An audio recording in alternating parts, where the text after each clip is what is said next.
Bodog poll question: who do we want to see beside Quinn Hughes on opening night? Cole or Susie, McWard, Myers, or an acquired player? You can vote at Sekeres and Price on Twitter. Bodog, your source.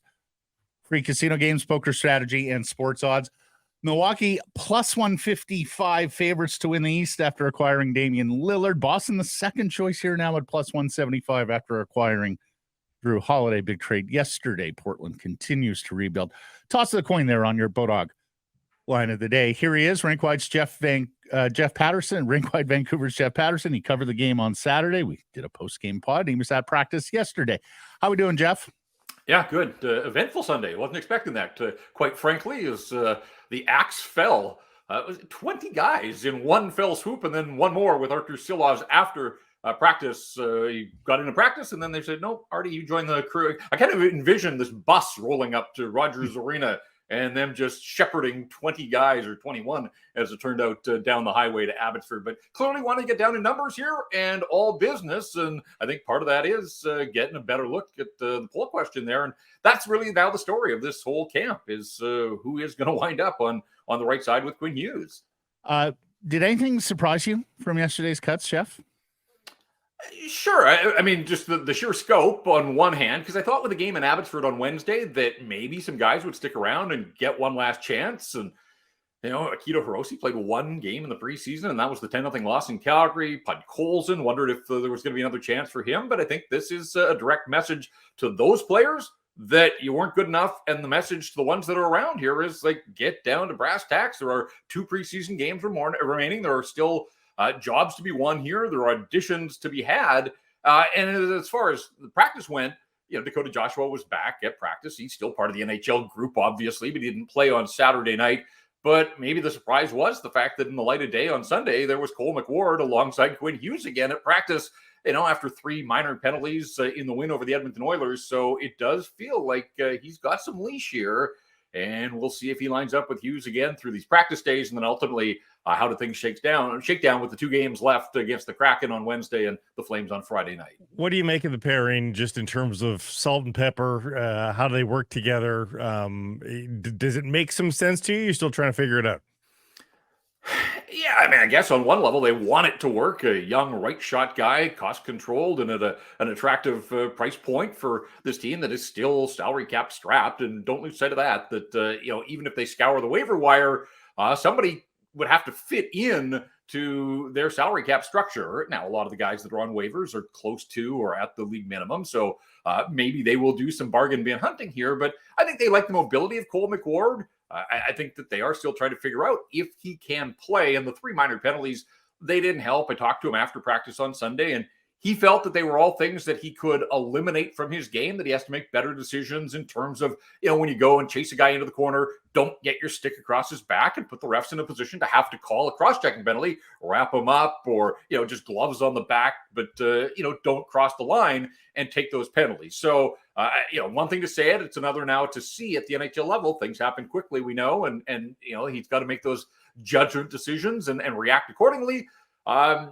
I kind of thought that we might, and we talked about this on Rinkwide on Saturday, like Ian Cole as a partner for Quinn Hughes, I still think is a card that they've got in their back pocket here. We haven't seen it through camp. I think they really like Cole and Philip Hronek and what they've seen from those two so far, but I will be curious to see how they deploy their defense pairings through the practice week, because they do have some practice time here, and then ultimately those 2 games. So the fact that Cole McWard survived the cuts when a lot of other guys were sent to the minors already, that's a good sign for him, but he's taken a minor penalty in all 3 of the games that he's played. He has 5 minor penalties through 3 games here. That's not going to get it done for him and help him make this hockey club. He's got to prove that he can perform when he's out on the ice and do his best to stay out of the penalty box. So Cole's your preference then, Jeff, if it were you? I get confused because there's Cole McWard and Ian Cole. I meant Ian, yes. Well, I haven't seen him yet, so I want to see that. And we saw Carson Soucy in Victoria. We saw Noah Juleson start training camp. Like, they have wheeled some guys through, but they seem stuck on Cole McWard right now. But I do think that they probably have a sense of what Ian Cole is capable of. But I would think if you're going to end up with that, you'd want to take a look at it. I mean, that is what the preseason is for, and there isn't a whole lot of intrigue left in what they've got on this roster. I guess the 12th and 13th forward battle will ultimately be decided here this week as well. But I would think that you would see, even if it's just in a practice, that they would take a peek at Ian Cole and Quinn Hughes at some point here. Who's the bigger forward story for you, PDG or Niels Höglander surviving to this point? Yeah, I'm still not a fan of PDG in the top 6 on this group, but I say that with all due respect to the guy that performed and held up his end of the bargain mightily on Saturday night. And maybe there is a little bit more there. He had 12 points in the 30 games that he played for the Vancouver Canucks, but he's never really profiled as a big-time scorer. And if you're playing with JT Miller and Brock Besser, that is the top 6 on this team. And I'd like to think that there are other options, better options. And again, Ilya Mikheyev skating really well at practice on Sunday. And I posted some video of that. Like in stride, he looks good, but still in a non-contact jersey. So, we're not sure where he ultimately slots in. And maybe there is an opportunity there. But in the meantime, PDG doing what he has to do. And Rick Tocchet is enthralled with this guy's size and his ability to win battles. But you saw some playmaking the other night as well, although throwing a waist-high pass at Quinn Hughes. There aren't a lot of guys in the league that are going to bunt that in, but Quinn Hughes is one of them. So that makes PDG look a little bit better there. But yeah, I mean, I think that's something that Rick Tocchet, a week out from the start of the season, is looking long and hard at, is Phil DiGiuseppe with JT Miller and Brock Besser. So the fact that Höglander has made it through the cuts where some of the others didn't, I mean, he remains very much a candidate to earn an opening night spot. And then you go a little lower, and then you get to the likes of Nils Aman, Dakota Joshua, Jack Studnicka, fairly interchangeable parts to some degree. Joshua, a little bit more of a physical profile.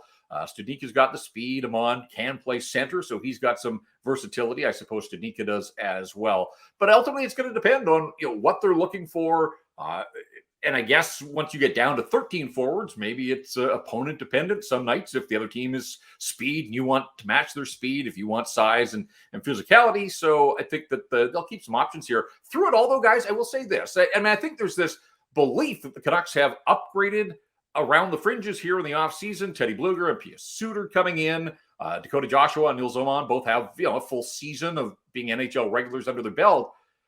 But I do want to see that mean something to this hockey club. I know I do something. Now I'm going to mean something. But ultimately, you look through the preseason, who scored the goals for this team? Quinn Hughes, Elias Paterson, Kuzmenko, Connor Garland has one the other night in Seattle. But I'd like to see, as this team gets better, I want to see a little bit of a bottom line. It can't just be wall work. At some point, that wall work has to translate into something more. And I want to believe that the Vancouver Canucks can win around the edges. And maybe that's a competitive advantage that they have on some teams and some nights. You're not expecting those guys to be difference makers. Hear me when I say that.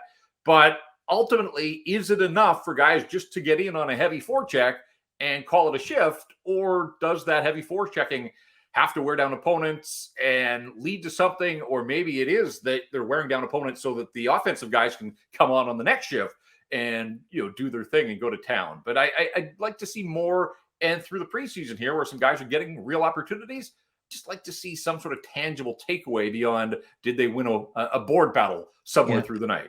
Guys, I mean, Höglander's going to make this team. He requires waivers. So no, but they're not going to send him on waivers. So Höglander's on this team. I think we can. But this is the time where you make tough decisions. I don't think anybody saw Ty Smith being put on waivers by the Penguins. I mean, you make tough decisions at this time of year and decisions that might impact your team. I'm not sure Ty Smith was that tough a decision given he cleared through 31 teams. I think Höglander's on the team, Jeff, and I think he's on the team regardless of Mikheyev's status with no preseason games. Do you think they can even count on Mikheyev for the opener at this stage, or do you think he's going to start as an injured player? Yeah, my hunch is, and Tocchet said as much, that just can't guarantee he's going to be ready for opening night. And I do think, guys, that it forces us to revisit the decision of when they shut Ilya Mikheyev down.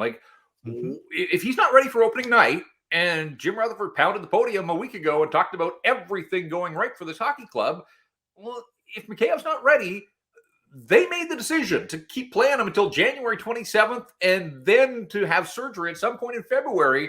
If he's not ready, that falls into the category of something that didn't go right for this group. And so you wonder. I mean, it's not like Tocchet needed to see him down the stretch. He only played 3 games after Rick took over in January. And then when they got to the All-Star break, that's when they made the announcement that Mikheyev wouldn't play. So It was questionable decision-making then. It's kind of been forgotten a little bit here, but as opening night approaches, why isn't Ilya Mikheyev completely ready? Why wasn't that surgery done a year ago? Why, he got hurt in the preseason a year ago, and I understand they thought that they could rehab it and he could play through it. But when it was apparent that this last season was going off the rails, to me, that should have been one of the priority decisions right then and there, was get this guy healthy with an eye to next year. Now it feels like he's going to be chasing the game a little bit here, and you just wonder, like, when will he get back to 100%? But boy, it really feels like they lost some time, and I do wonder about the decision making. Yeah, the Christmas break provides the Christmas break should have provided some sober second thought. And January 1st, if they make this decision, guess what? He's probably ready, or even before that. Like, sure, but the playoffs were lost before that. Yeah. Like, son, you're on a partially torn ACL. Love your heart, love your dedication, but let's make the wise choice. And if he doesn't factor, Jeff, then we're down to like what? Oman versus Joshua versus Studnicka, with what, two of them playing and one is the 13th forward. Yeah, I mean, no, I think that's how the math sort of shakes down for me. And then it's a question of, where does Beauvillier slot in ultimately? Played with Kuzmenko and Paterson the other night. We didn't think that he had a terrific night. There's more there from Anthony Beauvillier. Will Rick Tocchet be willing to start a line with Connor Garland and Nils Höglander, a couple of undersized guys that, big heart and battle level. But again, Rick Tocchet loves his wall workers. Could you see Dakota Joshua slot in there? Joshua didn't play on Saturday against the Oilers. And then, Studnicka looks like, the hard work that he put in through camp in the preseason has paid off, because I think he's going to be around here ultimately when they set their opening night roster in a week's time. And then Nils Aman, I still wonder about Nils Aman as an everyday National Hockey Leaguer. Like, there just isn't a whole lot there. He's got the size. He wasn't great in the faceoff circle last year. I think they felt that he was going to develop. Remember, they sent him down to the minors for a while and then brought him back up, but they sent him down because he really did hit the rookie wall. And this is where I talk about, what do you do around here? And when I look at Nils Aman, I'm still not sure. A little bit of penalty killing utility, I suppose, and maybe the fact that he could slide to the middle if they do have an injury at the center ice position. But this is where I would have liked to have seen just something a little bit more from him to, through the preseason at the very least, just to say, oh yeah, that's why you're on the radar here. That's why you're still in camp. You're surviving all of these cuts, because this is what you do well for this hockey club. And I still kind of feel like, even with a year under his belt, I'm still kind of trying to get a full read on Nils Aman and ultimately what he can do to help the cause here with the Vancouver. And for other guys that are on those bottom six lines, I think you can say that. Like Dakota Joshua at his best, I think we know what extra he brings to the team. With Aman, he just looks like a guy. Honestly, there's nothing that you can think of him. A perfect night for him. What does that look like? I don't know. And I know what that looks like for a guy like Joshua. Well, I think it's the penalty killing with Aman. I think that's what he brings, that might be, and the ability to play the middle, which might be a little bit different than the dreadful penalty kill last year. No, he was. He was. But I mean, his first season coming over from Europe. So you got to ask yourself, whether you want to continue to invest and develop at the NHL level, right? And that's kind of where I, with Studnicka, and I was there in Victoria, and I agree. Like the other reports that, like, he did look like he was hustling and was one of the players that, looked intent on sending a message. But ultimately now, through the first week of the preseason, they're all pros. They should all be hustling. Like, this is what they're paid to do. Yeah. And so the fact that Jack Studnicka stands out, great for him. I know it's the old torch line, but I'm still not sure ultimately what Jack Studnicka is going to do to make the Vancouver Canucks better. And that's where I come back. It just feels like a lot of interchangeable parts in those bottom six. And if this team's going to get better, you want the top end guys to continue to improve and get better from within. But I do think that, there has to be some expectations on the guys around the fringes. And I'm just curious to see what those look like once they start playing for keeps on October 11th. Good stuff, Jeff. Thank you for this. We'll catch up later in this week. All right. With a couple of big decisions left for the Canucks. Thank you. Sounds good. This great clip brought to you by, wait for it, Great Clips. It's going to be great.